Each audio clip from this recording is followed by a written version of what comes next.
প্রিয় দর্শক বন্ধুরা, এই মুহূর্তে দাঁড়িয়ে সংগঠক শিক্ষক বা অর্গানাইজার টিচার রিলেটেড পুজোর ছুটির আগে আসলো জরুরি ভিত্তিক কিছু সংবাদ আপডেট। অবশ্যই কিন্তু সবটা দেখে নিন দীর্ঘ সময় পরে আর্জেন্ট ভিত্তিতে এই ভিডিওটা। তাই ভিডিওটিকে শেষ পর্যন্ত অতি অবশ্যই ওয়াচ করবেন এবং চ্যানেলটিকে এখনই সাবস্ক্রাইব করে নিয়ে সঙ্গে থাকবেন। চলুন কথাবার্তা না বাড়িয়ে মূল টপিকে ফোকাস করি। অত্যন্ত গুরুত্বপূর্ণ কিন্তু সংক্ষিপ্ত একটি ভিডিও আপনাদের জন্য, অবশ্যই প্রতিটা চাকরি প্রার্থীদের জন্য বড় খবর আপডেট যে পুজোর ছুটির আগে কোনো সংবাদ রয়েছে কি। চাকরি প্রার্থীরা বারংবার কিন্তু জানতে চাইছেন এ বিষয়ে। ডেলি বেসিসে কিন্তু কোনো আপডেট থাকে না বা প্রতিদিনই কোনো আপডেট থাকে না, তাই দীর্ঘ সময় পরে একটি ভিডিও ক্রিয়েট করতেই হচ্ছে। কার্যত পুজোর ছুটি এবার কিন্তু পড়বার মুখে।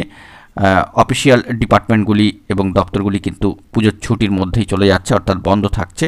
তো সেক্ষেত্রে পুজোর ছুটির আগে দাঁড়িয়ে অফিসিয়ালি কোনো বার্তা এখনও পর্যন্ত কিন্তু উঠে আসেনি। যে সমস্ত পরিস্থিতি পরিপ্রেক্ষিত তৈরি হওয়ার কথা ছিল সেই সংক্রান্ত বিষয়ে এখনও পর্যন্ত অফিসিয়ালি কোনো আপডেট কিন্তু উঠে আসেনি। কিছু নোটিফিকেশানকে কেন্দ্র করে ইতিমধ্যেই প্রাথমিক শিক্ষা পর্ষদের কাউন্টার নোটিফিকেশান এসেছিল ক্লারিফিকেশান দিয়ে, কিন্তু এখনও পর্যন্ত সামাজিক গণমাধ্যম পত্রপত্রিকা কিংবা অফিসিয়াল সাইটে কোনো ধরনের এই রিলেটেড কিন্তু খবর আপডেট উঠে আসেনি।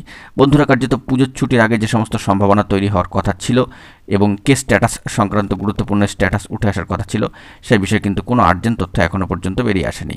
তো পুজোর ছুটি মিটলে তারপর এই সংক্রান্ত বিষয়ে কী খবরাখবর উঠে আসে বা নতুন কিছু স্ট্যাটাস পাওয়া যায় কিনা সেই দিকে কিন্তু আমরা ফোকাস রাখছি। অবশ্যই অফিসিয়ালি কোনো খবর আপডেট থাকলে সবটা কিন্তু তুলে ধরবো। এখন এই পর্যন্তই, ভালো থাকবেন, চ্যানেলটিকে সাবস্ক্রাইব করে নিয়ে সঙ্গে থাকবেন। ধন্যবাদ।